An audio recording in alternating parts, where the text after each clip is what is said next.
घ्यायची, उपास करायचे, मलाही करायला लावायचे. माधवला थोडा देखील उशीर झाला इतके कासावीस व्हायचे की. पत्र खूप छान लिहिलीत ना. हे काय, चहा घेतला नाही तुम्ही अजून? अहो थंड होतोय. हो घेते. बिस्किट सुद्धा तशीच आहेत. ताई तुम्ही सुद्धा घ्या ना. खरंच लहान वयात तुम्ही फारच प्रगती केली. सायकॅट्रिस्ट म्हणजे मेंटल हॉस्पिटल अशा पेशंट्सना हाताळताना फारच कंटाळवाणा होत असेल नाही?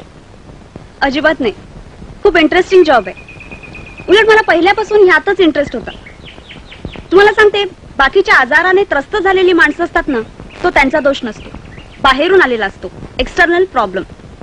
पण मानसिक आजार मात्र स्वतःनेच तयार केलेला असतो. नुसती औषधं देऊन बरा होत नाही.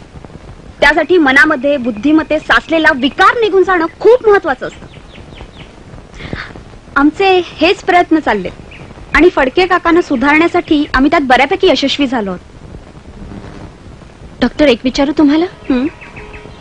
मी त्यांना बघायला येऊ शकते का हो? खूप दिवसात पाहिलं नाहीये. एक सून म्हणून नाही हो, पण मुलगी म्हणून मला त्यांना पाहायची खूप इच्छा आहे. खरंच. मी तुमचं दुःख समजू शकते, पण ते आता बरे व्हायला आले. जुन्या माणसांची आता त्यांना आठवण व्हायला लागली. डॉक्टर कामतांच्या मेहनतीला यश येत आहे. कदाचित ना एका क्षणात सुद्धा ते बरे होऊ शकतील. मी लवकरच त्यांना घरी आणू. एका आधाराची आता त्यांना खूप गरज आहे. पण हे कळल्यावर त्यांना धक्का नाही बसणार? पण वास्तवतेची जाणीव त्यांना व्हायलाच हवी. कल्पनेतल्या खोट्या आयुष्यातून निघून खऱ्या आयुष्यातले धक्के त्यांना सोसावेच लागणार. हे खूप गरजेचं आहे त्यांच्या दृष्टीने. बोल. हो सर, काल फडकेंच्या सुनेला जाऊन भेटून आले मी. हो, सगळं सांगितलं त्यांना समजावून. सर, आणि आजच्या लिखाणात फडकेंनी माधवचा आणि सुधाचा उल्लेख केलाय. हो, आणि मी गेल्यावर मला विचारलं सुद्धा की माधव कुठे आहे. आता सदाभाऊ बागडे म्हणूनच त्यांच्या समोर उभं करायचंय.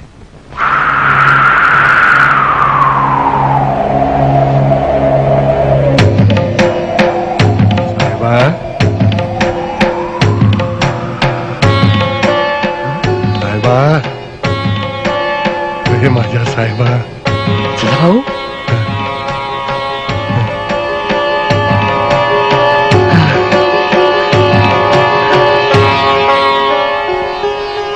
माझा साहेबा मला परत मिळाला हो. सदाभाऊ कसा आहेस? कधी आलास? झालं बरंच 10-12 दिवस. घरी गेलो ना तर कळलं तू इथे आहे म्हणून. अरे बघ ना, इथं आणून टाकलंय मला. 3-4 दिवस झाले, कोणी बघायला आलं नाही. माधवी आला नाही. बापाला एकटं टाकून राहू कसं शकतंय पोरग?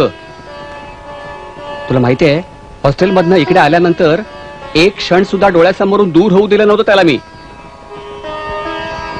मला दिसलाच नाही गेले 4-5 दिवस माधव. अरे साहेबा, तो कामात असेल रे. मी गेलो होतो ना, तोच कुठेतरी बाहेर गावी गेला होता. सुनबाई आली नाही बघायला. हा बरोबरच आहे, तिला आरामाची गरज आहे. मी त्याला माहेरच पाठवतो. नमस्कार ठोंबरे साहेब. ठोंबरे?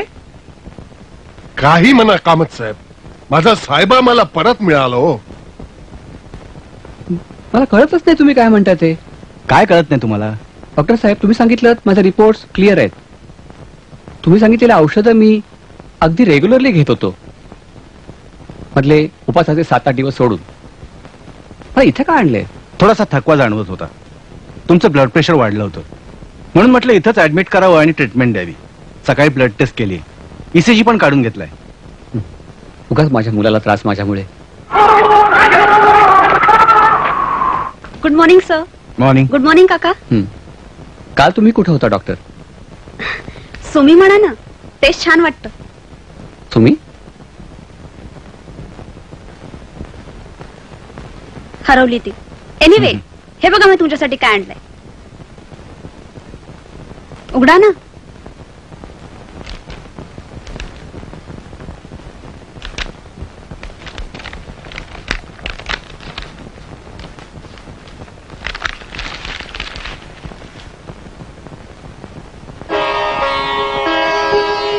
रात्र आरंभ. प्रभाकर फडके.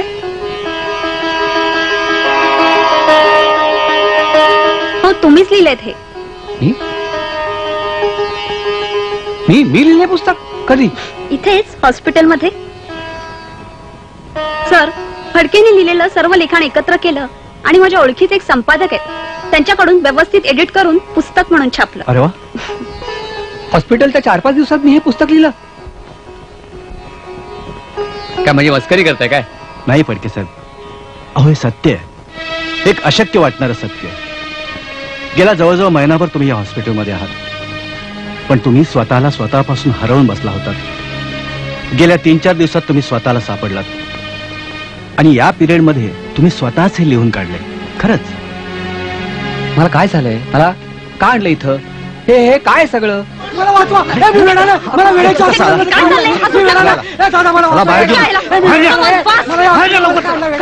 वेड्यांचं हॉस्पिटल. लवकर बाहेर नाही त्याला. त्याच्यावर पाणी फिरेल. डॉक्टर चिंदळकर, काय चाललंय? हा बाहेर कसा निघाला? काय कळलं नाही सर. मी सॉरी, मी बघून येतो. उर्मिला, फडक्यांची सून आले. पाठवून दे त्यांना. ओके. मला वेळ लागलाय. मला माधवने इकडे आणून टाकलाय वेड्यांच्या हॉस्पिटलात. मला बघायला आला नाही. मला इकडे सोडून निघून गेला बाहेर गावी, बापाला एकटं टाकून. साहेबा. कामसाहेब, मला इथं काय आणलंय? मला काय झालंय? फडके साहेब, खर तर माधव, आय एम सॉरी, पण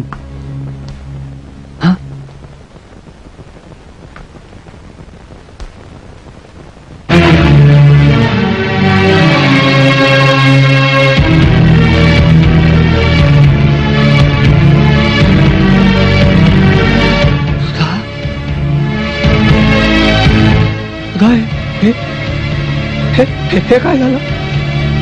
हे कसं झालं? माधव बाहेर गेलाय ऑफिसच्या कामाला. सदा तू मला म्हणाला माधव बाहेर ऑफिसच्या कामाला गेलाय. हे काय झालं? आनंदजी, आम्ही रेल्वे लाईन क्रॉस करत होतो आणि गाडीच्या धक्क्याने माधव, माझं भान. शांत बस. साहेबा, तू शांत बस. बस बस बस बस.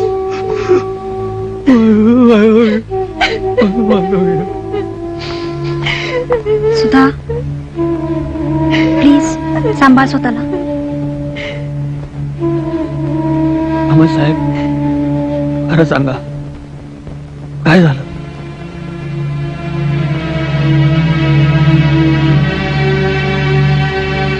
फडके साहेब, तुम्ही स्वतःपासून स्वतःला हरवून बसला होतात एका रात्रीच्या आरंभाबरोबर. त्या रात्रीच्या गूढ काळोखात असंख्य सावल्यांबरोबर, व्यक्तिमत्वांबरोबर तुम्ही वावरत राहिलात. ठोंबरेंची कथा लिहिता लिहिता तुम्ही स्वतःच ठोंबरे झालात, त्यांच्या कुटुंबात गुंतून पडलात. ती एक अशी रात्र होती जी सरता सरत नव्हती. कदाचित ती रात्र कधीच संपली नसती. तिच्या त्या काळोखाच्या विळख्यात तुम्ही कायमचे अडकून पडला असता, एका वेगळ्या विश्वात, एका वेगळ्या अस्तित्वात. पण तुमच्यातल्या ठोंबऱ्यांच्या अस्तित्वाचा त्रास मात्र इतरांना झाला. तुमच्यातल्या ठोंबऱ्यांनी माधवला संपवला, कायमचा. फडके साहेब, मला सुद्धा वाटलं नव्हतं ही रात्र कधी संपेल, कारण अशा अवस्थेत अनेकांना प्रकाशाची दिशाच सापडत नाही. पण तुम्हाला ती सापडली. काळोखाची जळमट तोडून प्रकाश पुन्हा अंधार चिरीत तुमच्या आयुष्यात दिवस बनून आला. त्या प्रकाशाने तुमच्या हातून एक अद्वितीय अशक्य शक्य करून दाखवलं. रात्र आरंभ.